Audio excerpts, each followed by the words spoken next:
Hello everyone, welcome back to Engineering Masterminds. Today we are with the topic physical characteristics of water. It's a very easy topic, few points to keep in mind, that's it. I have summarized them in the video, so let's start with the session.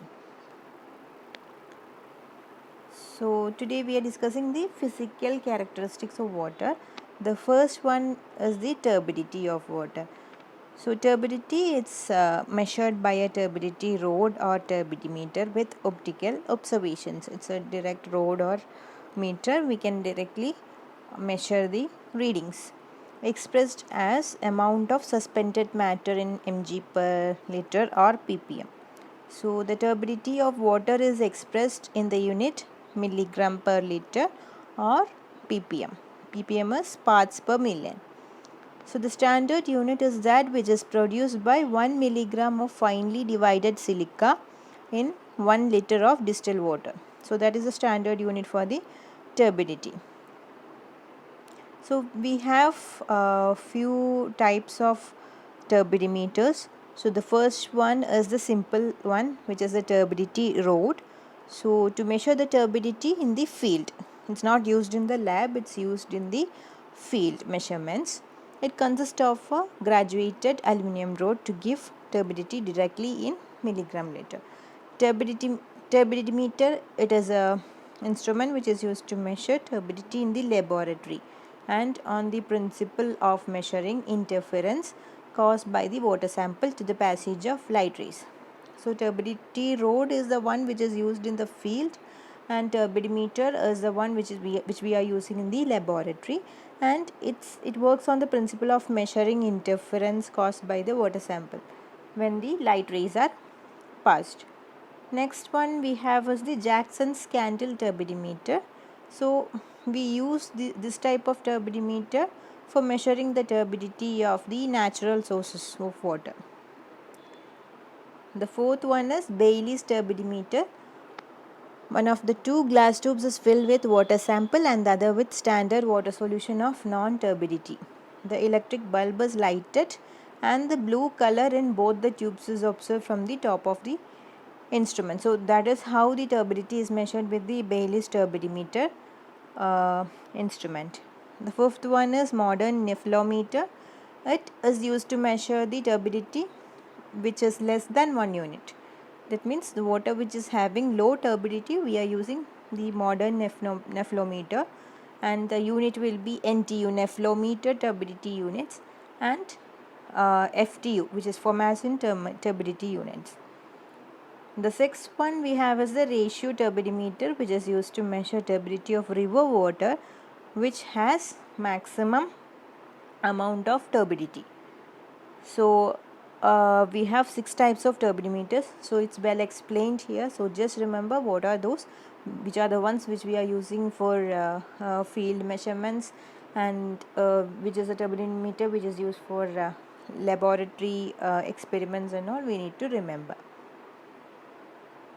So after turbidity we are discussing the physical property of water, which is color, which is a very important property of water. Standard unit of color is that which is produced by 1 mg of platinum cobalt dissolved in 1 liter of distilled water. That is the standard unit of color.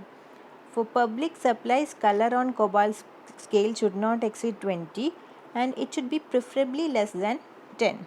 For the public supplies, there is a limit on the cobalt scale, that is the color should not exceed 20 and it should be preferably less than 10. So the color determined by the instrument called tintometer. So from the word itself, it's clear. Tint means color. So the instrument we are using is tintometer. Moving on to the next property of water, physical property, which is taste and odor. Both we are discussing in this slide.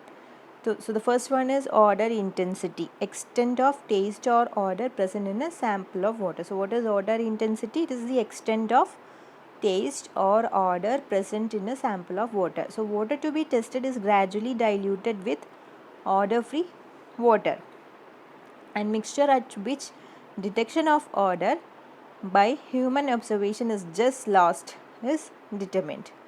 So the water to be tested is gradually diluted with the odor free water, and the mixture at which detection of odor is just lost. So what is the mixture at which the detection of odor is just lost is determined. The number of times sample is diluted represents threshold order number. So the threshold order number is the number of times a sample is diluted. For public supplies, water should generally free from odor. Threshold number should be 1 and should never exceed 3. So for public supplies, these numbers like the limits and all we should remember. Water should generally free from odor, so it should be odorless. The threshold number should be 1 and it should never exceed 3. Next property is temperature. So for the temperature, potable waters, when we take the case of potable waters, temperature of about 10 degrees Celsius are highly desirable. It should not be more than 25 degrees Celsius. This is self-explanatory. And the last physical property we are discussing here is the specific conductivity. So it is a total amount of dissolved salts present in the water can be easily estimated by measuring specific conductivity of water. So by determining the specific conductivity, we are finding out the total amount of dissolved salts present in the water. So these are the major physical characteristics of water. So the limits or the values, the threshold values and all we should remember properly.